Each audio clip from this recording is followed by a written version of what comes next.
बिस्मिल्लाहिर्रहमानिर्रहीम। मैं प्रोफेसर नियाज़ हूँ और आज का जो हमारा टॉपिक है वो है mechanical properties of the solids. Basically हम मैकेनिकल प्रॉपर्टीज़ को डिस्कस करने से पहले थोड़ा सा आपको इंट्रो दे देते हैं इसका। कोई भी मटेरियल है, आप उसके ऊपर कोई फोर्स लगाते हैं, समटाइम्स उसकी शक्ल तब्दील हो जाती है, डिफॉर्म हो जाता है वो, और बाज़ दफ़ा उसकी शक्ल तब्दील नहीं होती। जैसे इस फोर्स को रिमूव करते हैं तो वो अपनी ओरिजिनल हालत पे वापस आ जाता है। जैसे एग्जांपल के तौर पर हम एक रबर बॉल की मिसाल देते हैं। जब हम इसको दबाते हैं, इसके ऊपर फोर्स अप्लाई करते हैं तो इसकी शेप चेंज हो जाती है, यानी ये डिफॉर्म हो जाता है। जैसे फोर्स को हम रिमूव करते हैं तो वो अपनी असल हालत पे वापस आ जाता है। यानी कि ये जो करैक्टर है किसी भी बॉडी का, उसे बोलते हैं हम इलास्टिसिटी, या उसकी इलास्टिक प्रॉपर्टी बोलते हैं हम इसको।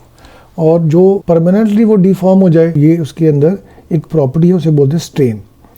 तो किसी भी बॉडी के ऊपर फोर्स के लगाने के अमल को बोलते हैं हम स्ट्रेस, और जो उस स्ट्रेस की वजह से उसके अंदर डिफॉर्मेशन पैदा हो जाती है या उसके अंदर बिगाड़ पैदा हो जाता है, उसे हम बोलते हैं स्ट्रेन। तो अब ये छोटी छोटी डेफिनेशंस हैं, इनको हम लिख लेते हैं।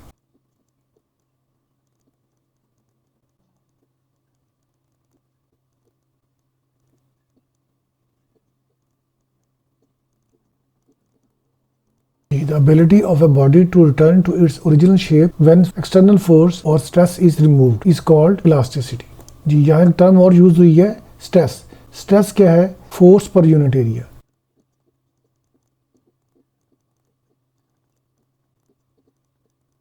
द अप्लाइड फोर्स पर unit area is called stress. इसको मैथमेटिकली हम लिखेंगे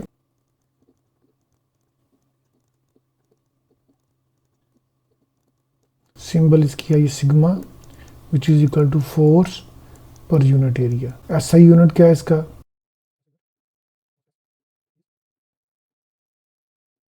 डायमेंशन भी इसकी लिख देते हैं हम। इसकी टाइप्स भी लिख लेते हैं हम। 3 टाइप्स हैं इसकी: टेंसाइल स्ट्रेस, वॉल्यूमेट्रिक स्ट्रेस और shear स्ट्रेस। सबसे पहले देखते हैं टेंसाइल स्ट्रेस क्या है। ऐसी स्ट्रेस जो वजह बने उसकी लेंथ में इजाफे की।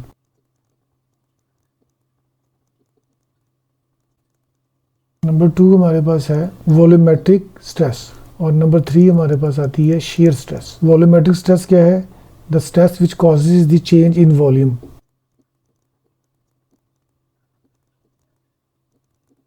और shear स्ट्रेस क्या है? जी, इसके बाद हम स्टडी करेंगे स्ट्रेन को। स्ट्रेन बेसिकली ये डिफॉर्मेशन है स्ट्रेस की वजह से।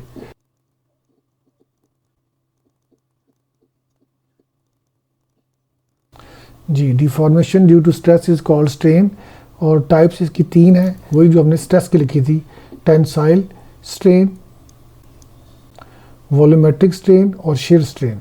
टेंसाइल स्ट्रेन क्या है? ऐसी strain which is caused by the change in length.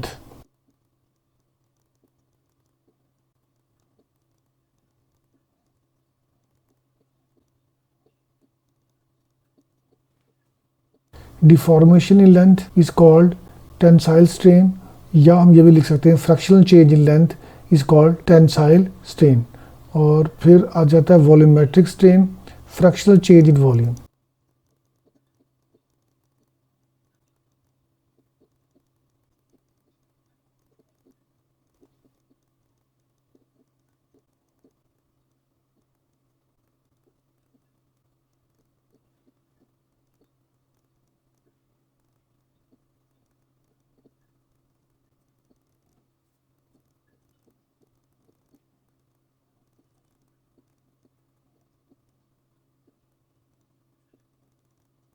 Important note इसके अंदर ये है कि strain has no unit because it is ratio between the same units, same quantities के दरमियान ये यूनिट्स होता है।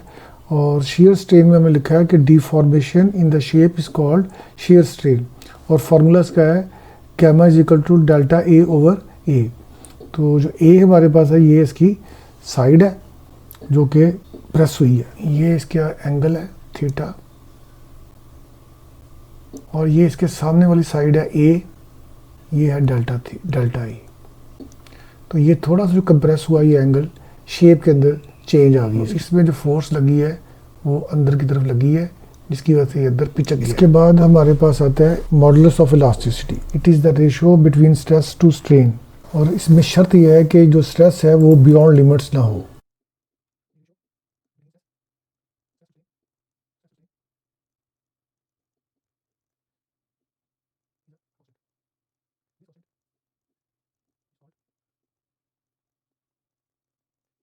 The ratio between stress to strain in elastic limit is a constant, यानी कि स्ट्रेस जो है वो बियॉन्ड द लिमिट्स ना हो, फिर जो है वो ये स्ट्रेस टू स्ट्रेन हमेशा कांस्टेंट रहेगा।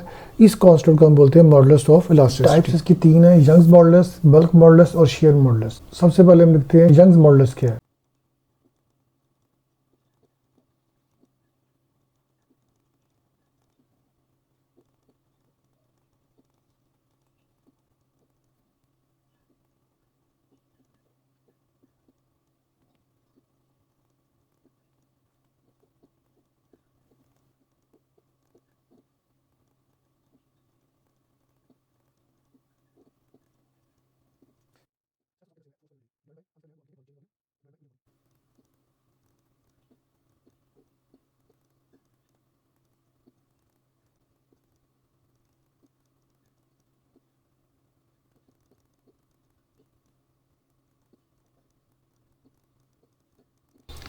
जी, the ratio of shear stress to shear strain is called shear modulus और it is also called modulus of rigidity. अच्छा जी, इसमें इम्पॉर्टेंट बात जो है वो ये है कि मॉडुलस ऑफ इलास्टिसिटी का यूनिट भी वही होता है जो स्ट्रेस का होता है।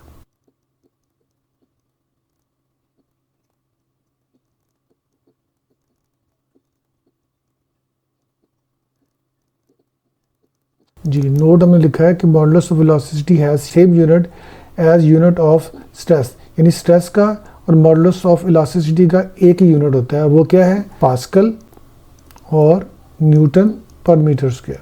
क्यों ऐसा है, ये मॉडुलस ऑफ इलास्टिसिटी की डेफिनेशन है, उसमें स्ट्रेस ओवर स्ट्रेन है और स्ट्रेन का यूनिट होता ही नहीं है, तो इसका मतलब इसका यूनिट क्या आएगा, स्ट्रेस वाला, और स्ट्रेस में जो यूनिट आएगा वो भी यही वाला आएगा, यानी कि पास्कल या न्यूटन पर मीटर स्क्वायर। तो इसलिए हम कह सकते हैं कि दोनों का यूनिट सेम है। तो ये शॉर्ट क्वेश्चन भी आता है हमारा। तो आज का लेक्चर हमारा ख़त्म हो गया। बहुत शुक्रिया आपका, थैंक यू वेरी मच।